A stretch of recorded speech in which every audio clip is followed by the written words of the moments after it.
Hello, fellow music nuts. It's me, Cubby, with another personal spin. Hee um, and today I am ranking. I'm doing another ranking. Today's ranking is Brad Paisley. For those of you who don't know, Brad Paisley is a country musician um, who also has a tendency to be somewhat of a guitar virtuoso, which is quite impressive. He has 11 studio albums, and is a very, very talented guy, I have to say. Um, so let's get on with the ranking, shall we? So, going from least favourite to favourite, I think. Oops, I didn't put them in the right order. So the first album that is my least favourite is Play. I think the main reason this is my least favourite is because, as its subtitle is, a guitar album. It's basically more or less an instrumental album of impressive guitar work, but there's not many lyrics and not much singing, and I don't really enjoy sort of whole albums of guitar twiddling. It's not really my thing. Although I will say that his guitar twiddling is quite unique because it has a country twinge to it. And there are a few songs that are actually songs like Starter Band, which has got a duet with Keith Urban. But it kind of feels misplaced on this album because everything else on it is largely instrumental. It's not a bad album, and if you like instrumental guitar albums such as Steve Vai and things, you could give this a try if you want something a little bit different but within the same vein. But for me personally, it's not. It's just a bit too much for me. I like guitar virtuosos, and they're impressive, but I don't enjoy listening to whole albums. I just find it tiring, and it's just not my thing, you know. But I do like it. Anyway, next up is his newest album, Love and War. I think partly this is my second least favourite because it's the newest and I haven't had time to listen to it, even though it's been out for 3 years, as much as the others. But also, I get the impression that he's running out of ideas, or he's getting. Do you know when you write too much stuff and you start running out of ideas and you start trying to think of new ways to do stuff? Some of it works, some of it doesn't, and things like that. He's been like too prolific, maybe for his own good, and I just get the feeling that that's what this is. He needs to perhaps take a little bit of time off, slow down on writing so many albums, and maybe tour live or even just take a break. It's not a bad album, but it just feels a bit tired, and you know, it's not his best. There's better albums by him. There are a few guests: Mick Jagger, John Fogerty, and Timbaland, which is interesting. So I will say, good on him for trying something new with Timbaland. There are actually 2 tracks with Timbaland on. But yeah, it sounds like he's trying to branch out, but doesn't know how to add new elements to his music quite yet, which is the same as Wheelhouse. Wheelhouse is pretty good. I quite like it. It's funny. It's more in line with his other more classic albums, but with some experimentation. Unfortunately, some of it works, some of it doesn't, and it's also quite long, and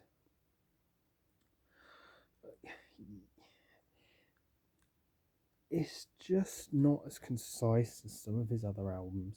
And because he's experimenting, it gets a bit annoying because some of it works really well, some of the experimenting, and some of it just is a bit like, it made me sort of go, what is this? And yeah. So it's alright. It's worth picking up. It's worth trying. Let's put it that way. But it's not his best by a long shot. Excuse me. Next up, we have American Saturday Night. This is a pretty cool album. It's kind of a more rocky album. Brad Paisley's always been one of a sort of a new breed country musician. He has quite a lot of other styles to his music. He has quite a hard guitar sound actually. And this kind of has that feel to it. Again, he's very good lyricist and stuff. But this one feels a bit more basic. There isn't quite as much slide guitar and fiddle and things like that. He's beginning to slimline the sound overall on his newer albums. At least I felt it that way anyway. Maybe he's just mixed it lower in the mix. Next we have Brad Paisley's debut album, his most country of the albums. This is filled with fiddles, slide guitar, banjo even, double bass, drums. It's really good. He's finding his niche within the country music thing. He's never taken himself too seriously. A lot of his songs are quite funny, but funny in a clever way. So, for example, Long Sermon is quite funny. Nervous Breakdown is quite funny, but he also has serious songs like Cloud of Dust and He Didn't Have to Be, and it's just really good. This is actually a HD CD, which I didn't realise, but now I do. So there you go. 1, 2, 3, 4, 5, 6. Top 6 now is one of his newer albums actually, Moonshine on the Trunk. I quite like it. Again, there's less of a country style to this one, but the lyrics on this one are really clever, which I quite like. And it's just pretty good. I quite like it. He sort of had a bit of a return to form, as it were. Sort of. Maybe not return to form is perhaps not the right word. I don't know. He just he had a little bit of a lapse, and then he came back with this, and I really liked it. Maybe it's just this collection of songs that I like. Also, a nod to his humour is one of the songs says 4WP featuring Brad Paisley. This is a Brad Paisley album. Yeah, it's really good. It's really good. Next up, we have country music. This is a good one as well. Quite a few guest stars on this album, including Clint Eastwood. 15 tracks. It's perhaps a little bit long, but I like This Is Country Music. Camouflage is a great song, and again, is a great example of Brad Paisley's humour. Working on a Tan, again, another one that's, as with quite a lot of country music, I suppose. I don't want to put them down. They can be quite sexist, but it's part of the culture. You know what I mean? Don't Drink the Water is a good one as well. Toothbrush. I can't remember the song Toothbrush, but there we go. It's a pretty good album. I don't know it quite so well as the next four now. Top 4.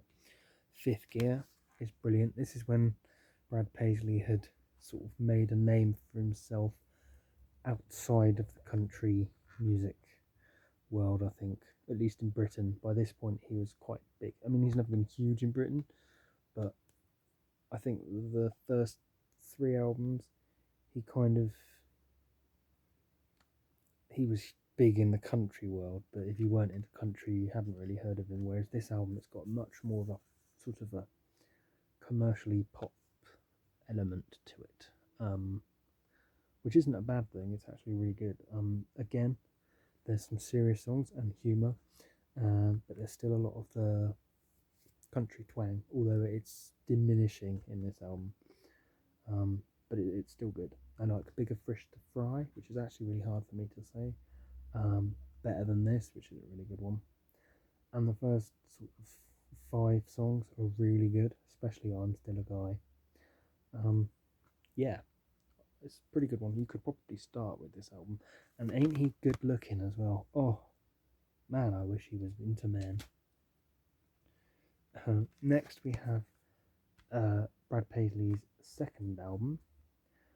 This one's good. I really like this one. The first two songs are really funny. I'm Gonna Miss Her. It's the first song I heard by him. It's really good. There's some really good ballads on this as well. Really sort of heartfelt, I think is the word. And my mum really likes this album as well, which is why it's placed so high. Top 2 now.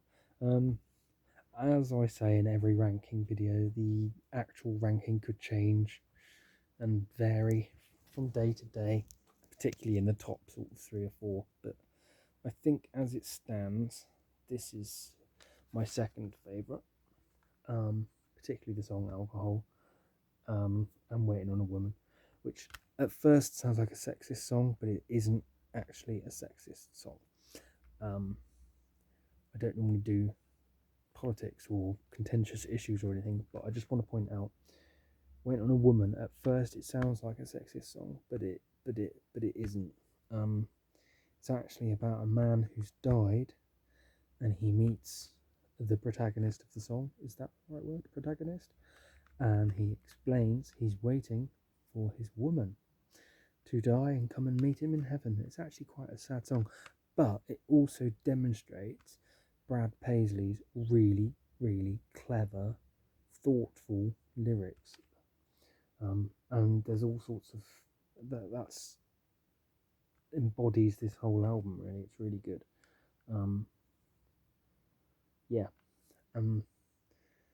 Just everything about it really. It's just a perfect album. I have noticed that with bands, they sort of, you got their first couple of albums, generally speaking. It doesn't happen with every band, but quite a lot of bands that like their first couple of albums, they're sort of finding themselves. Then they find that perfect formula, and then you get their like classic album. It's normally their third-ish album, maybe fourth. Then they're able to sort of follow it, and they release maybe 2 more really good albums, and then they start sort of, I don't know, either they get bored or the fans get bored, or and just nothing ever quite lives up to that third, fourth album. It doesn't always happen like that, but I've noticed a pattern that it's quite common. Anyway, back to the ranking. So my number 1 favourite album is Mud on the Tires. It's like Time Well Wasted really in style. These are like his 2, as I just mentioned, found his thing and he's going with it sort of thing. And yeah, these are his 2 best albums easily. That's Love, Little Moments, Ain't Nothing Like, Celebrity, Mud on the Tires, Whiskey Lullaby, The Cigar Song, which is great, it's really funny. Make a Mistake, Hold Me in Your Arms. Oh, it's just a great album. It's a great album, filled with country music instruments and twangy guitars, really good guitar playing, really clever lyrics, really nice production, and a really nice car and a really nice guitar on the front. So there you go. Thanks for watching. I have been Cubby. This has been a personal spin and my ranking of the Brad Paisley albums. I hope you enjoyed it, and I will see you very, very, very soon. If you like my videos, like and subscribe. Thanks for watching. Goodbye.